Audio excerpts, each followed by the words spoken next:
പ്രകൃതിക്ഷോഭത്തിൽ തകർന്ന മൂന്നിലവ് മേച്ചാൽ റോഡിലെ കടവുപുഴ പാലം നിർമ്മാണത്തിന് മുന്നോടിയായി മണ്ണ് പരിശോധന ആരംഭിച്ചു. ഇതിനായി 3,87,000 രൂപ അനുവദിച്ചതായി സ്ഥലം സന്ദർശിച്ച മാണി സി കാപ്പൻ MLA പറഞ്ഞു.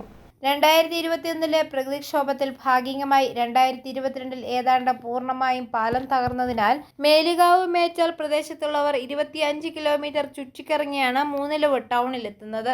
ദുരന്ത നിവാരണ ഫണ്ടിൽ നിന്നും പണം അനുവദിച്ച് എത്രയും വേഗം പാലവും റോഡും പുനർനിർമ്മിക്കണമെന്ന് ആവശ്യപ്പെട്ട് MLAയുടെ നേതൃത്വത്തിലുള്ള ജനപ്രതിനിധികൾ പൊതുമരാമത്ത് വകുപ്പ് മന്ത്രി മുഹമ്മദ് റിയാസിനെ നേരിൽ കണ്ട് നിവേദനം സമർപ്പിച്ചു. സഹകരണ വകുപ്പ് മന്ത്രി VN വാസവൻ സ്ഥലം സന്ദർശിച്ച് എത്രയും വേഗം പാലവും റോഡും പുനരുദ്ധരിക്കുമെന്ന് ഉറപ്പ് നൽകി. എന്നാൽ കാര്യങ്ങൾ മുൻപോട്ട് പോകാത്തതിനാൽ ജനപ്രതിനിധികൾ വീണ്ടും മാണി സി കാപ്പൻ MLAയുടെ നേതൃത്വത്തിൽ മുഖ്യമന്ത്രിയെ നേരിൽ കണ്ട് നിവേദനം സമർപ്പിച്ചെങ്കിലും ഫലമുണ്ടായില്ല. ആയതിനാൽ ഒരു വർഷത്തെ MLA ഫണ്ട് 5,04,00,000 രൂപ മുഴുവനും ഈ ആവശ്യത്തിനായി നീക്കിവെച്ചെങ്കിലും സാങ്കേതിക കാരണങ്ങൾ പറഞ്ഞ് പാലം വൈകിക്കുകയായിരുന്നു.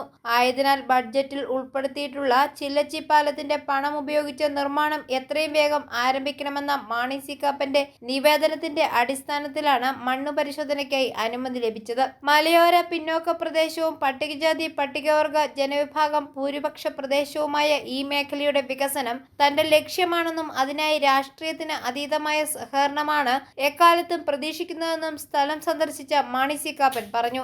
അസംബ്ലിയിൽ വളരെ വികാരപരമായി ഞാൻ ഇക്കാര്യം സംസാരിക്കുകയും ചെയ്തു.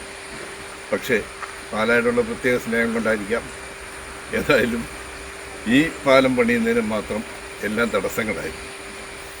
ഞാൻ പറഞ്ഞിങ്ങനെ പാവപ്പെട്ട ആളുകൾ SC വിഭാഗത്തിലുള്ള ആളുകൾ കൂടുതലായി താമസിക്കുന്ന ഏരിയയാണിത്. 25 കിലോമീറ്റർ ചുറ്റി വേണം ഈ പാലം ഇല്ലെങ്കിൽ ആളുകൾ വരാൻ.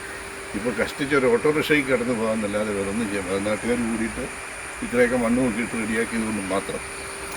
അതുകൊണ്ട് ഈ ദുരന്ത നിവാരണത്തിൻ്റെ ഭാഗമായി ചെയ്യേണ്ടിയിരുന്ന സംഭവം കേന്ദ്ര സർക്കാരിൽ നിന്ന് പണം കിട്ടിയിട്ടുണ്ട്.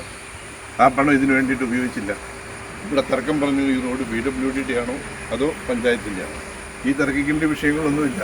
ഒരു ദുരന്തമുണ്ടായി, വെള്ളപ്പൊക്കം ഉണ്ടായി, മണ്ണിടിച്ചിലുണ്ടായി. അങ്ങനെ തകർന്ന ഒരു പാലം പുനരുദ്ധരിക്കേണ്ട ഉത്തരവാദിത്വം സംസ്ഥാന സർക്കാരിൻ്റെതാണ്.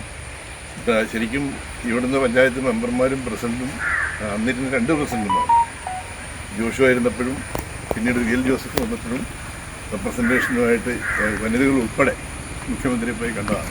മൂന്നിലവ് പഞ്ചായത്ത് പ്രസിഡന്റ് ചാർലി ഐസക് ജനപ്രതിനിധികളും MLAയ്ക്കൊപ്പം ഉണ്ടായിരുന്നു. i4U news, Pala.